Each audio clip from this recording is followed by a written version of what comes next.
Well, we have a lot to do. I guess we better get started then. Well, hello there. You didn't think that you'd see this world again, did you? So here's the deal. After everything went down with the Project Bedrock crew, I was still left with a world that had a ton of work that was put into it, and also a ton of stuff that I wanted to finish on it. I don't know exactly what I'm going to be calling this, however it is going to be a solo series, and it is going to be on the previous Season 2 map of the Project Bedrock. Now this is currently going to be solo, however it is still running on the Project Bedrock server, so if I were to find some candidates that fit in well, then who knows, they might end up on this as well. However, as of now, this is primarily going to be a single player world, and I'm just going to basically continue where I left off and get my city done. And boy, is there a lot of work that needs to be done. So, we best get started. However, before I do, I just want to go over some things. So until further notice, this is going to be a single player world. And with there being some significant time between the last episodes and many updates in between, there has been some packs that have gotten broken. And unfortunately, we have lost a few of them, and I have also designed a few packs and added a few packs. So we'll go over those real quick just so you know what's on the world. So first and foremost, you might remember that there was a bunch of player heads here and also some other decoration blocks down here inside of the nether hub here. So the sticky items, the mini blocks and everything like that has been removed from the server as it was creating way too many errors, and I don't believe that there has been an update that has been released to it. In the future, if I decide to add those back on, I will surely let you know, but as of right now, bringing the world back up and running, it is no longer on here. The world is also updated to the latest 1.2150, which means we get this really cool new sleep screen, which is pretty epic. Now most of the other packs have been removed as well. I will be adding some more packs, such as the aesthetic resource packs like the smooth glass and stuff like that, invisible item frames. However, as of right now, I just kind of currently clean slated it and then just added in my pack. So the packs that I have on here is going to be free cam. And this is my newest up-to-date version of free cam, and apparently the speed is way too fast. So we have free cam where we can move around and basically see whatever we need to see with it. And this is the updated version, so it is very handy and so much more controllable than the older version. With this updated free cam pack, we can also use the free cam lock to lock the camera in place, and then that's going to allow us to move around to get some nice cinematic shots. And then we also have the F3 debug screen on here to where we can have all of our debug information, which is really nice. And apparently because we're on day 21,812, it's pushed my safe over a line, which I'll have to fix that, but you basically get the point. We have the debug information that I have recently released, which is really cool. I'm sure this will be extremely handy in all of the different projects that I'm going to be getting into. Now this is something that's going to be behind the scenes that you're probably not going to see much of, if anything. However, I do have the weather control pack on here, and this isn't much different from the original Project Bedrock, as I've always had a weather control pack on here, aside from Season 1 that was ran by command blocks. However, with this one, I've updated it with a new GUI. That way I'm able to control the weather behind the scenes. The reason for this is just pretty much quality of life. So this is not anything that y'all will ever see aside from this time. However, I can make adjustments to get the thunder, the rain, and the clear time dialed in. That way we don't have the absolutely crazy vanilla weather. Now, I don't necessarily want to kill myself because I have 87 levels, but I guess I will just to be able to show you guys that we do also have the death coordinates on here. And that did not work very well, so let's splatificate one more time. Okay, you know, I'm not that durable. Oh, and I had a totem. Let's take 57. Maybe if we rock it into the ground. There we go. And as you can see, we have our death cords on here. So that's going to tell us exactly where we died, which is very nice. That way we can go and get any of our hard-earned items. And then the very last thing that I have on here is going to be my brand new statistics pack that I just recently released. So if I type in period broken, you can see that I've broken one bed, one coal ore, and one glass pane. If I break a piece of grass, then that's going to reflect on the broken as well. And if we break 2, then you can see that's going to reflect that we've broken 2. This also works for place blocks. If we place down 2 and then we type in placed, that's going to show all of those blocks that I've placed down. And then there's currently mobs on here as well. However, it shows that I have not killed any mobs yet. But if we go and find a innocent victim, we can go and get ourselves some bacon. Sorry, little piggy. And if we type in period mobs, that's going to reflect that we have just killed one pig. And this is going to store all of the information from the point of me installing this pack onwards. So it's going to keep track of all of the stats from this point forwards. And then we also have the traditional Project Bedrock Luxuries packs, where we can basically stand on top of the brewing stand, or what I like to call the spectator stand, and crouch and click with an item that'll put you into spectator mode. And then if we go back over top of the crafting table, that's going to basically take us out of spectator mode. And you can also jump on here to clear the weather if it's raining, which is good quality of life for making videos because, well, nobody likes the rain on YouTube as it pixelates and it just overall does not look good. Now, I don't know how much I'll be jumping into spectator mode anymore, with free cam having basically the same controls as spectator mode and the same functionality. However, the free cam is nice because it does allow you to basically move close to a mob without affecting the spawn rate, whereas the spectator removes the player from the world, so it will basically remove any mobs around you or keep mobs from spawning. However, I just wanted to be transparent and let you know of all of the packs that are on the world. That way you know what is to be expected going forward. Now, there's not any cheaty packs or anything like that. It is all pretty much for quality of life, cinematic effects and stuff of that nature. That way we can make some pretty awesome videos. And speaking of cinematics, the camera add-on has also broken, and I'll have to see if that has either been fixed or potentially find a different add-on, or if I can't find one that I'm happy with, then I'll potentially make my own. And I do really have to get some of these behavior packs back on because some of the quality of life things like these fart bubbles are driving me nuts. I'm just trying to talk and then all of a sudden it's like bloop, bloop, bloop. So with that being said, I think it's about time that I go over the plan for this area. So we can go ahead and jump into free cam, and I think we're going to want our speed set to maybe around 8, and then we can just go straight up and over. That way we get a nice bird's eye view. So if you're new here, this is going to be a massive city, and I cannot be more excited for it. I really want to get these, well, I don't know if they would be considered skyscrapers or not, but I want to get these done. But more importantly, I want to get the foundation laid down. That way we can kind of get placeholders set to where all of the different buildings are going to be, where the streets are going to be, and things of that nature. Now, I don't know if I have mentioned this before, but I don't know if I will eventually keep this mountain or if I'll tear it down. This may or may not stay, and that's really depending on how much space I have by the time I fill in this city. I know that this space will probably fill in relatively quickly, so we're just going to have to see, but I can always remove it if I need to.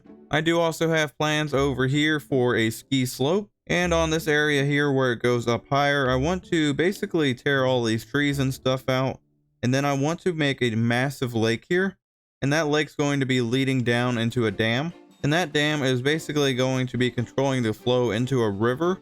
And I think that river is going to be eventually somehow running into that river over there. I'm also wanting to do something with my gold farm, although I'm not quite sure what I want to do with it yet. That gold farm, unfortunately, is just a huge performance hog, and there's a bug to where it will basically build up pending ticks inside of the chunk. And not too long ago, I actually crashed the server because of this, and it's basically a bug that's been plaguing Bedrock Edition for a long time. So I might downsize that, or I might just leave it where it runs on 1 or 2 portals. Kind of a shame because of all of the resources and stuff that went into it, but I knew that it was going to be a massive performance hog whenever I made it because, well, it's a 16 portal gold farm. What do you expect? Another thing worth noting is all of the previous builds from the old members that are on the server.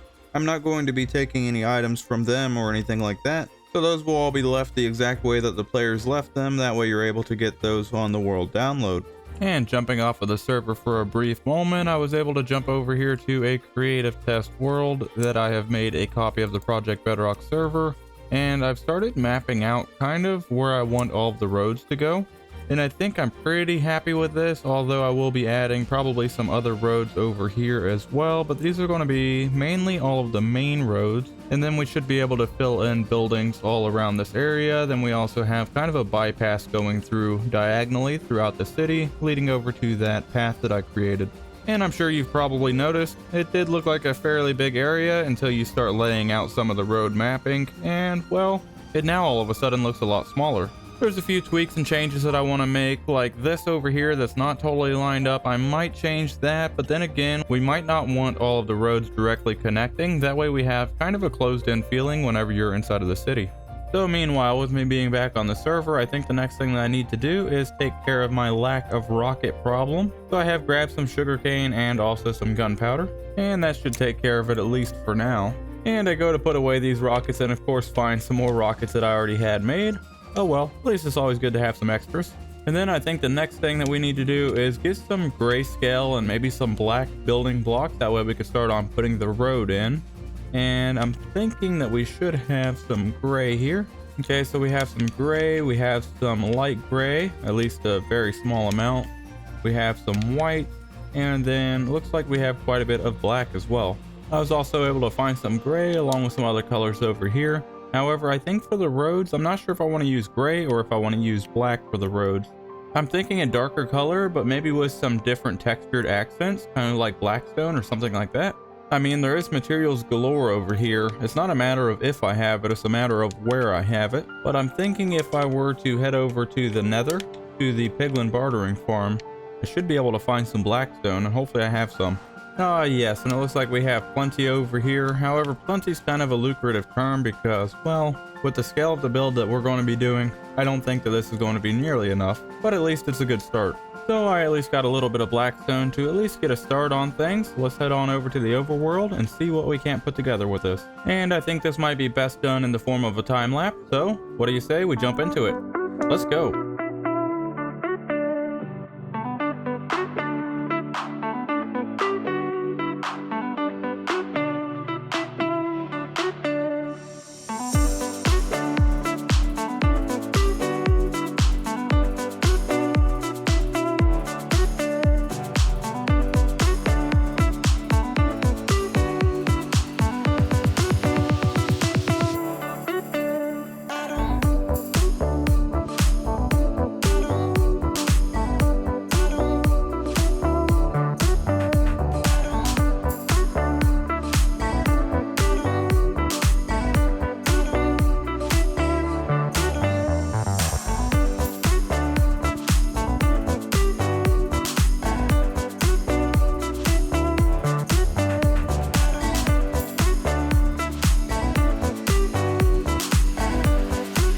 Now that was a whole lot of block placing, and we're not even done yet. So looking down below, we are almost about 2/3 of the way done placing in all of our road system. And looking at it from the top, you might notice, well, the entire thing is pretty organic. As you can see, there's multiple different sizes, and some of the roads line up and some of them do not. And I made it like this intentionally, that way we can kind of have a closed-in feeling, if you will, inside of the middle of the city. However, I did not want all areas to feel closed in, so I wanted to make some connected and some not. Now I know it doesn't look that impressive as I was just placing in some road.